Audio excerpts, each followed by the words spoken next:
नमस्कार। कार्यक्रम देखने वाले सभी दर्शकों का स्वागत है। इस समय आप देख रहे हैं डीडी हिमाचल पर कार्यक्रम जनवाणी। जैसा कि आपको मालूम है, जनवाणी कार्यक्रम एक ऐसा कार्यक्रम है जिसमें हम अक्सर ऐसे विषयों को लेकर बात करते हैं, ऐसे मुद्दों को लेकर बात करते हैं जिनका सीधा सरोकार रहता है हमारे साथ, हमारे दर्शकों के साथ। आज के अंक में भी हम ऐसा ही विषय लेकर हाजिर हुए हैं। आज के अंक में हम अब बात करेंगे वन महोत्सव के आयोजन की और बात करेंगे कि आखिर वनों के संवर्धन, उनके विकास, पर्यावरण के संरक्षण की दिशा में ये वन महोत्सव जैसे आयोजन कितने प्रासंगिक हैं और कैसे ये विचार प्रतिपादित हुआ और कब पहली बार राष्ट्रीय स्तर पर वन महोत्सव का आयोजन हुआ। और साथ ही साथ बात करेंगे कि वनों के संवर्धन और विकास में जन सहभागिता को विभाग द्वारा कैसे सुनिश्चित बनाया जा रहा है। और साथ ही साथ बात करेंगे कि आखिरकार वन मानव जीवन में क्या भूमिका रखते हैं, क्या महत्व रखते हैं। आखिरकार एक व्यक्ति को मानव जीवन में रहकर अनिवार्य रूप से कितने पेड़ों को लगाना जाना चाहिए और किस तरह से उसे प्रतिबद्ध होना है पेड़ों को लगाने के लिए। आज इस विषय पर बात करने के लिए हमारे साथ यहाँ पर मौजूद हैं श्री नागेश गुलेरिया जी, जो भारतीय वन सेवा के अधिकारी हैं और वर्तमान में वन विभाग में additional principal chief conservator of forest के पद पर सेवाएं दे रहे हैं। सबसे पहले नमस्कार। इस कार्यक्रम में आपका हम अभिनंदन करते हैं। जैसा आपको मालूम है, कार्यक्रम का नाम ही जनवाणी है। जनता से जुड़े हुए जो रहते हैं, विषय रहते हैं, उन पर हम बात करते हैं। और आज हम बात करेंगे वन महोत्सव की। जैसे कि आपको मालूम है, वर्षा ऋतु का समय चल रहा है और सही मायने में प्लांटेशन के लिए, पौधारोपण के लिए सबसे उचित समय है। तो ऐसे में जो वन महोत्सव का होना, जो जुलाई माह में हर वर्ष किया जाता है, तो कितना प्रासंगिक है आज के समय में? जी, बहुत आपके माध्यम से मैं सभी प्रदेशवासियों को शुभकामनाएं और बधाई देता हूं, क्योंकि इस बार इंसिडेंटली बरसात भी बहुत अच्छी हो रही है जी। और जुलाई का जो महीना है हिमाचल प्रदेश के लिहाज से बहुत महत्वपूर्ण होता है पौधारोपण के पॉइंट ऑफ व्यू से जी। और हम इस बरसात का पूरा लाभ उठाते हुए हम पौधारोपण के कार्यक्रम करते हैं जी। और एक लोगों के साथ जुड़ाव बना रहे और लोगों की भागीदारी पौधारोपण में सुनिश्चित हो सके जी। उसके लिए वन महोत्सव का आयोजन भी हम करते हैं जी। और ये जो आयोजन है, ये सीधे तौर पे इसकी रेलेवेंस ये है कि हम लोगों में ये जागरूकता पैदा करें कि जो वन है हमारे, और एक जो पेड़ जो वो प्लांट करते हैं उसका हमारे जीवन में कितना प्रासंगिकता है और उसको हमें क्यों उसको बचाना है, क्यों उसका संवर्धन करना है जी। तो ये जीवन तभी फलेगा फूलेगा क्योंकि पूरी तरह से वो वनों पर निर्भर रहता है जी। एक आदमी अपने जीवन काल में पेड़ों के प्रति पूरी तरह से निर्भर रहता है जी। तो उस हिसाब से अगर हम बात करें तो अब इस वर्ष हम 73वां वन महोत्सव जो है वो प्रदेश में मनाएंगे और पूरे भारतवर्ष में भी मनाते हैं। इसकी जो शुरुआत हुई 1950 में हुई जी। तत्कालिक जो वहाँ भारत सरकार में कृषि मंत्री थे, उस वक्त वन विभाग जो है वो कृषि मंत्रालय के अंतर्गत आता था जी। तो डॉक्टर KM मुंशी होते थे, माननीय एग्रीकल्चर मिनिस्टर जी। तो उन्होंने ये सोच एक शुरू की कि ये जो पौधारोपण का कार्यक्रम है ये एक्चुअली लोगों की सहभागिता से होना चाहिए। तो 1950 में पहली बार इस वन महोत्सव के तौर पे पौधारोपण के कार्यक्रम को लिया गया और उस वक्त से आज तक हम हर वर्ष जो है ये एक महोत्सव के तौर पे जुलाई और अगस्त महीने में जब बरसात होती है तो इसको मनाते हैं जी। बिल्कुल, ये जन महोत्सव, ये जो वन महोत्सव आपने कहा है, उसमें जनता की भागीदारी, जनता की सहभागिता जिसमें सुनिश्चित की है। इसका महोत्सव से कहने का तात्पर्य ये किसी एक विशेष दिन नहीं है, बल्कि ये एक लंबा चलने वाला एक अभियान है या एक ड्राइव, एक मुहिम हो सकती है। ये समय जो है वो सर्वश्रेष्ठ है जी। अगर आपने पौधारोपण करना है जी, क्योंकि बारिश हो रही है तो इस वक्त जो है वो जो पौधा जो है अगर उसकी आप लगाएंगे जमीन के अंदर तो जड़ पकड़ने की बहुत संभावना रहती है जी। तो सबसे अच्छा पीरियड इस बरसात वाले मौसम को मानते हैं। इसलिए ये जो जुलाई और अगस्त का महीना है, इसमें वन विभाग जो है मैक्सिमम प्लांटेशन के कार्य जो है अपने करता है। एक विशेष रोज जो इसलिए चुन लिया जाता है कि इस दिन इस अभियान की शुरुआत मानी जाती है, उसके बाद ये पूरा महीना भर जो है इस तरह का ये आयोजन किया जाता है। जहाँ तक जन सहभागिता की हम बात करें कि ये आयोजन तभी फलीभूत होता है जब ज़्यादा से ज़्यादा लोग इसमें अपने आप अपनी इच्छा शक्ति के अनुसार जो है पौधारोपण के कार्यक्रम में आगे आए। तो जनता जो या तो संस्थानों के माध्यम से, या तो विद्यार्थियों को साथ लेकर स्कूल जो शिक्षण संस्थान है उनके माध्यम से, या किसी जो स्थानीय लोग रहते हैं उनकी जो सहभागिता है, किस तरह से विभाग जो है इसमें करता है और विभाग क्या प्रयास करता है कि लोगों को ज़्यादा से ज़्यादा इस ड्राइव में जोड़े, इस मुहिम में जोड़े? इसमें जो वन विभाग का पहला जो, क्योंकि माननीय मुख्यमंत्री जी अगर शुरुआत करें तो एक बहुत बड़ा संदेश जाता है जी। तो वन विभाग जो है एक प्रदेश स्तर का कार्यक्रम करता है वन महोत्सव का, और जिसमें माननीय मुख्यमंत्री जी हर वर्ष उसमें भाग लेते हैं, पौधरोपण करते हैं और प्रदेश की जनता को उसमें संदेश भी देते हैं जी। तो एक बार जब राज्य स्तर पे ये वन महोत्सव हो जाता है, जो कि इस बार 2 अगस्त को चंबा में रखा गया है, चौड़ी क्षेत्र में जी, तो वहाँ से इसकी शुरुआत हम करने जा रहे हैं जी। फिर उसके बाद जिला स्तर पर हर एक ज़िले में माननीय मंत्री जी जो वहाँ के होते हैं प्रभारी, उनको आमंत्रित किया जाता है और वहाँ पौधरोपण का, जनता के सहयोग से पौधरोपण का कार्यक्रम किया जाता है जी। उसके बाद फिर थोड़ा और नीचे जाके हमारे जो वन मंडल हैं उस स्तर पे, रेंज स्तर पे ये कार्यक्रम जो है पूरा महीना 1.5 महीना जो है चलता है, ताकि मैक्सिमम जो जितने भी लोग हैं उनको उसमें जोड़ा जा सके। ये वन विभाग के एक प्रोग्राम के तौर पे जी। पर इसके अलावा जैसे आपने बात की कि संस्थाएं और दूसरे लोग जी, तो 2-3 स्कीमें सरकार की तरफ से वन विभाग जो है इम्प्लीमेंट करता है जी। एक है विद्यार्थी वन मित्र योजना जी, जिसमें हम स्कूलों के जो विद्यार्थी हैं उनको इस कार्यक्रम से जोड़ते हैं जी।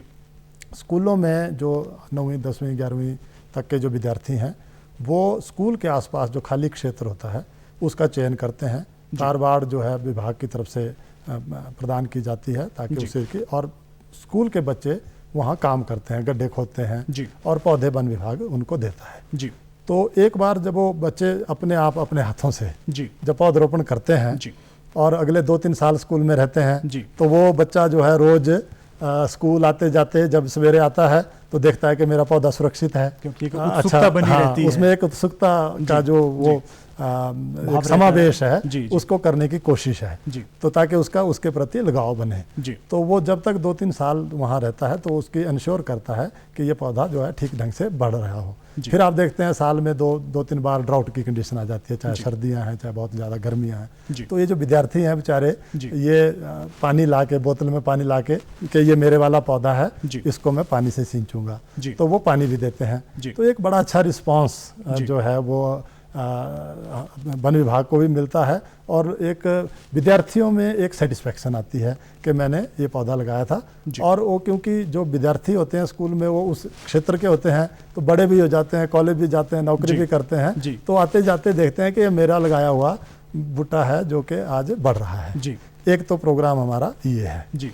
उसके अलावा जो सामुदायिक कम्युनिटी के तौर पे हम कोशिश कर रहे हैं कि लोगों को ज़्यादा से ज़्यादा इसमें सहभागिता निश्चित की जाए जी। तो उसमें हम एक कम्युनिटी का चयन करते हैं, कोई एक गांव है या 2-3 गांव का समूह है या पंचायत है, उस स्तर पे एक कम्युनिटी का गठन करके हम उनको कहते हैं कि आप इस क्षेत्र में 10 हेक्टर 20 हेक्टर जितनी भी आपने प्लांटेशन करनी है जी, उसकी एक सूक्ष्म योजना बनाओ जी, ताकि उसकी डिटेल्ड फंडिंग की जा सके।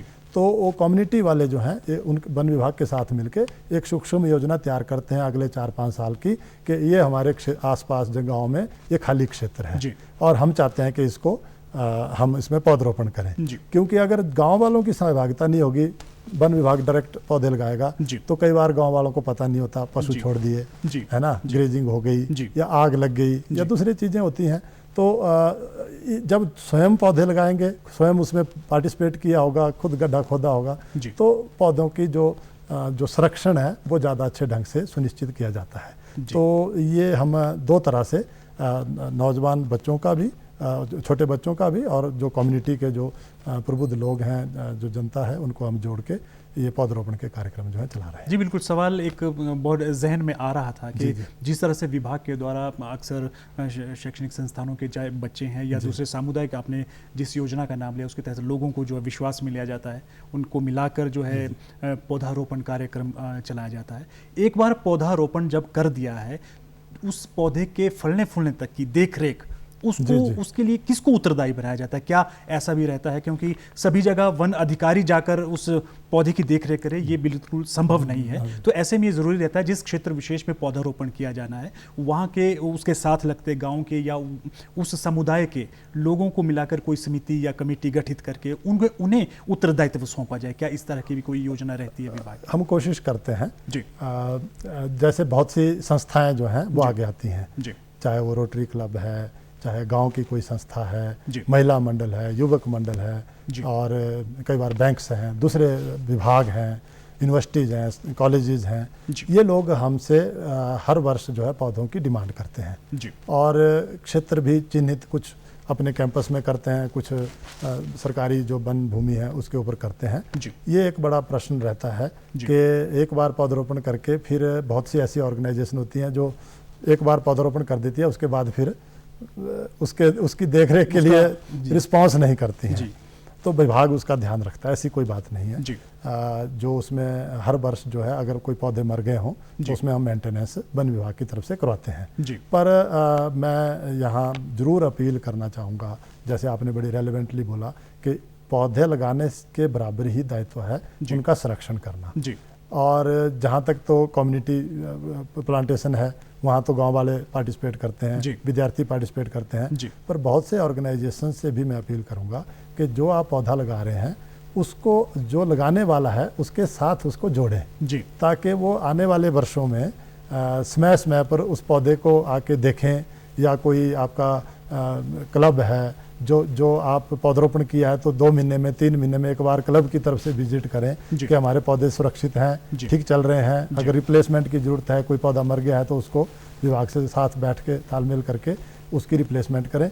तो फिर ये जो हमारा आंदोलन है, जो रेलेवेंस है पौधारोपण की, वो ज़्यादा सार्थक हो सकती है। जी। प्रदेश की अगर बात करें, प्रदेश का जो हमारा भौगोलिक स्थिति प्रदेश की, कहीं मैदानी इलाके हैं, हमारे पहाड़ी इलाके हैं, तो लेकिन किस क्षेत्र में कौन सा पौधारोपण किया जाना है, किस तरह का पौधारोपण किया जाना है, कि किस भूमि के लिए कौन सा पौधा उपयुक्त है जहाँ पर वो फल फूल सकता है, उसका निर्धारण किस तरह से आप करते हैं? और जो भी अब मुहिम चलाई जाती है कि किस क्षेत्र में विशेष में पौधारोपण किया जाना है, तो वहाँ के लिए जो ट्री प्लांटेशन की जानी है, सैंपलिंग जो दिया जाना है, तो वो पौधे कौन प्रोवाइड करवाता है, कौन प्रदान करता है उस कम्युनिटी के लिए? वन विभाग प्रोवाइड कराता है। जो वो वन विभाग जो है टेक्निकली हम ये देखते हैं कि कौन से क्षेत्र में पौधारोपण हो रहा है, और उस क्षेत्र में उसमें भी क्षेत्र के अलावा एक तो अल्टीट्यूडनल वेरिएशन है कि कोई हाइट वाला क्षेत्र है तो वहाँ पर ब्रॉड लीव नहीं लगेगा, कोनिफर ज़्यादा लगने की संभावना है,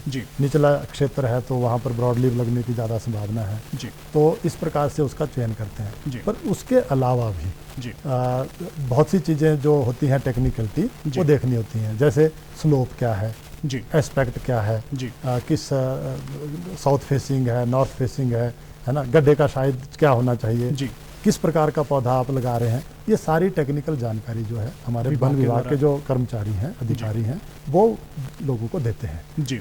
फिर जहाँ तक स्पीसीज की चॉइस की आपने बात की, तो जो गांव के आसपास का क्षेत्र है उसमें तो हमारी कोशिश ये होती है कि जो गांव वालों को ज़रूरत के पौधे हैं, अब गांव में क्या ज़रूरत होती है, या तो उनको चाहिए उसके बालन के लिए ऐसे पौधे चाहिए जो बालन उनको मिल जाए। दूसरा जो है गांव में पशुधन होता है तो उनको चाहिए कि जो फॉडर चारा जो है वो उन पौधों से मिल जाए, तो वो पौधे उनके लिए बहुत रेलेवेंट हैं। इसके अलावा कुछ और पौधे हैं जो कमर्शियल इंपॉर्टेंस के हैं, जैसे निचले क्षेत्र में खैर के पौधे हैं, बहुत इंपॉर्टेंट है। तो ये जो हम गाँव वालों से पूछ के चर्चा करके वो पौधे जो है उनको सप्लाई करते हैं। फिर दूसरे जो हमारे क्षेत्र हैं जो कोर फॉरेस्ट्री के क्षेत्र हैं, जैसे रिजर्व फॉरेस्ट है, डीपीएफ है, जहाँ पर जो कम्युनिटी से दूर है, जहाँ हैबिलिटेशन से दूर है, वहाँ पर हम टिपिकल फॉरेस्ट्री के जो हमारी वर्किंग प्लान की प्रिस्क्रिप्शन होती है कि यहाँ ये पौधे लगने चाहिए, इस एरिए में इस टाइप की जो है वो सिल्वीकल्चर ऑपरेशन होना चाहिए, इसमें इतने पौधे लगने चाहिए, वो सारा जो है उस ढंग से तय होता है। उसमें साइंटिफिक फॉरेस्ट्री जो है थोड़ी इन्वॉल्व होती है, तो वो हम उस ढंग के जंगल में पौधे भी लगाते हैं। लेकिन जो कम्युनिटी के आसपास, जो गांव के आसपास के जो एरियाज़ हैं, वहाँ कम्युनिटी से पूछ के उनकी ज़रूरत के अनुसार पौधरोपण। जी, प्रदेश में कुछ इलाके हमारे ऐसे जहाँ पर वनस्पति अच्छे ढंग से फलती फूलती है, जहाँ पर पौधारोपण किया जाता है, लेकिन हमारे जैसे जनजातीय इलाकों की अगर बात करें, क्या उस तरह के जो हमारे क्षेत्र रहते हैं वहाँ पर भी इस तरह के पौधारोपण के लिए कोई विशेष किस्म रहती है जहाँ पर पौधारोपण किया जा सकता हो? अगर हम हिमाचल की बात करें तो आज की डेट में हमारे पास करीब 67% भूभाग जो है वो फॉरेस्ट के अंडर है जी। टेक्निकल स्पीकिंग के वो वन भूमि है जी। पर उसमें से केवल 50% ही क्षेत्र ऐसा है जहाँ पर जिसको बोले हम पौधरोपण कर सकते हैं, किया जा सकता है। हाँ। जी। लेकिन जो आपने ट्राइबल एरिया की बात की, ट्राइबल एरिया में भी ऐसी बहुत सी प्रजातियां हैं जिनकी वहाँ पर पौधरोपण करा जा सकता है, लेकिन उसके लिए उनके लिए विशेष देखभाल की आवश्यकता है जी। जैसे सी बकथॉर्न है जी, जिसको छरमा कहते हैं जी। बहुत महत्वपूर्ण पौधा है ट्राइबल पॉइंट ऑफ व्यू से जी। और उसकी जो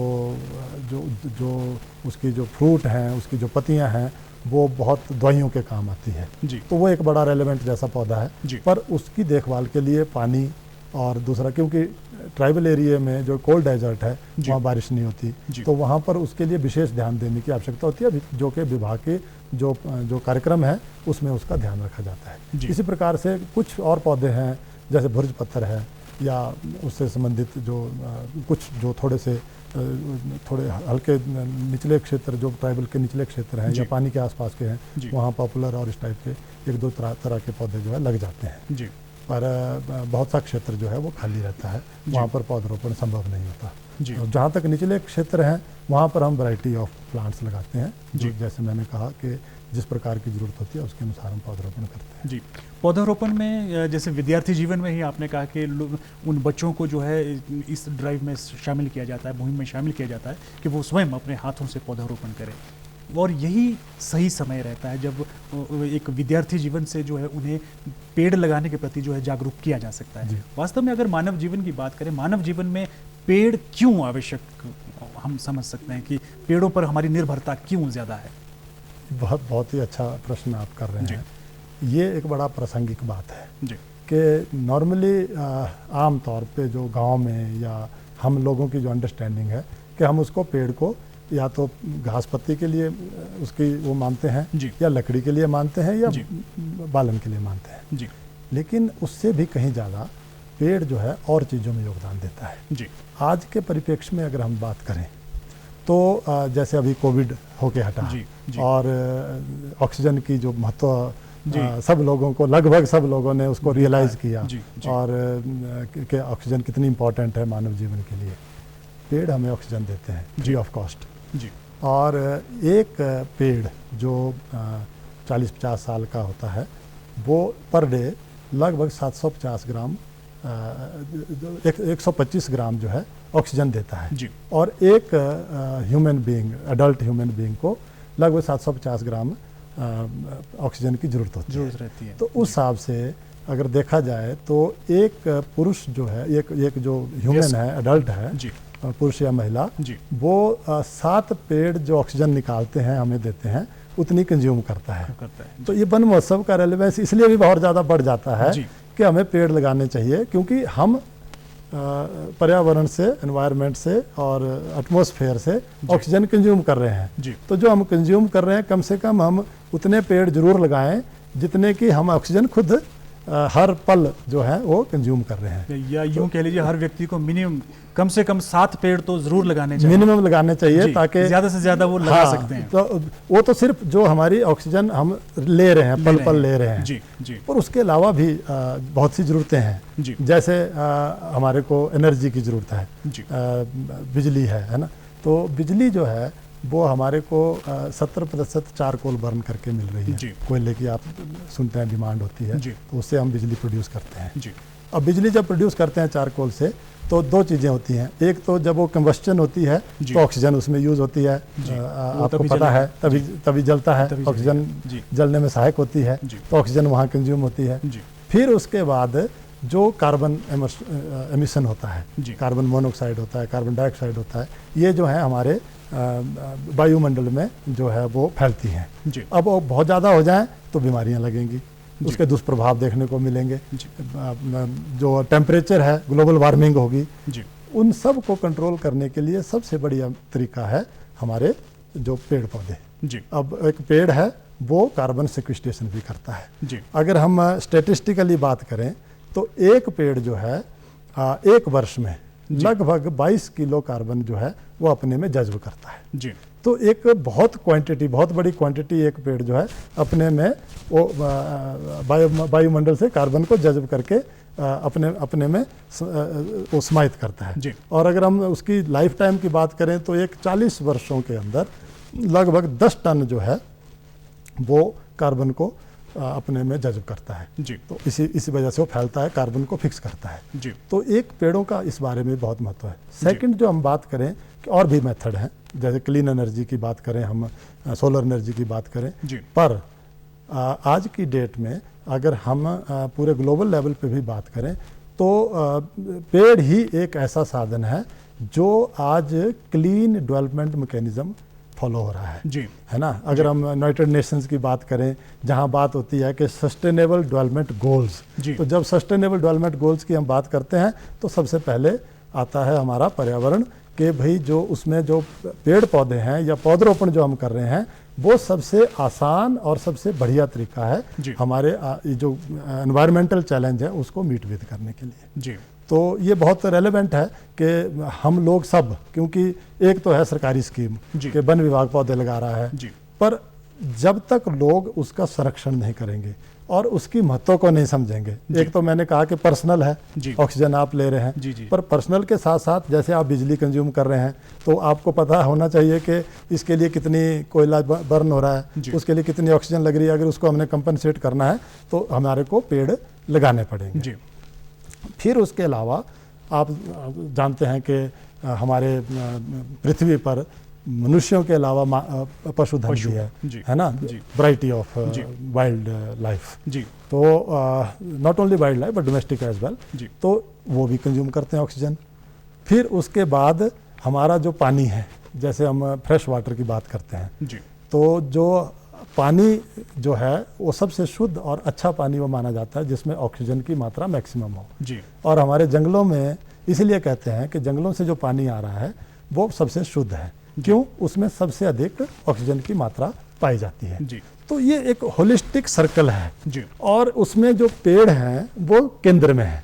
और ये जो केंद्र में पेड़ लगा है या लगाना है और हम सब उसमें अगर हम योगदान देंगे तो हमारा एक जिसको बोले टोटल एड्रेस हो जाएगा, टोटल मानव जीवन से संबंधित अंत तक पेड़ों के प्रति वो पूरी तरह से ये बहुत ज्यादा। राष्ट्रीय वन नीति की अगर बात करें उसमें अगर हिल स्टेट्स की बात करें, हिल स्टेट्स के लिए ये अनिवार्यता रहती है कि उसका 2/3 जो क्षेत्रफल है वो वनों से आच्छादित रहना चाहिए। अगर हम प्रदेश की बात करें तो प्रदेश में इतना भूभाग है जो वनों से आच्छादित है और क्या प्रयास आगे के लिए किए जा रहे हैं? जैसे पहले भी कहा कि 67% हमारा वैसे 2/3 भाग जो है वो वनों के अधीन होना चाहिए, जो लैंड मास की बात है। तो हिमाचल में वो ऑलरेडी है, पर्याप्त है। लेकिन उससे ज़्यादा जरूरी है ग्रीन कवर। तो आज की डेट में हिमाचल प्रदेश के अंदर 27.72% भूभाग जो है वो ग्रीन कवर के अंडर है। और हमारी कोशिश है जो उसको मैक्सिमम जो हम कर सकते हैं वो 50% कर सकते हैं। लेकिन एक बहुत बड़ा चैलेंज है। तो अभी हमारी 2030 तक की जो टारगेट है वो उसको 30% पहुंचाने का है। आज बहुत उम्दा जानकारी आज आपने हमारे साथ शेयर की, हमारे दर्शकों के साथ साझा की है, उसके लिए हम आपका आभार व्यक्त करते हैं। धन्यवाद आप सबका और दर्शकों का भी धन्यवाद। इसी के साथ अब वक्त हो चला है आप लोगों से इजाज़त लेने का और जनवाणी के किसी और कार्यक्रम में किसी और विषय को लेकर हाजिर होंगे। तब तक दीजिए इजाज़त। नमस्कार।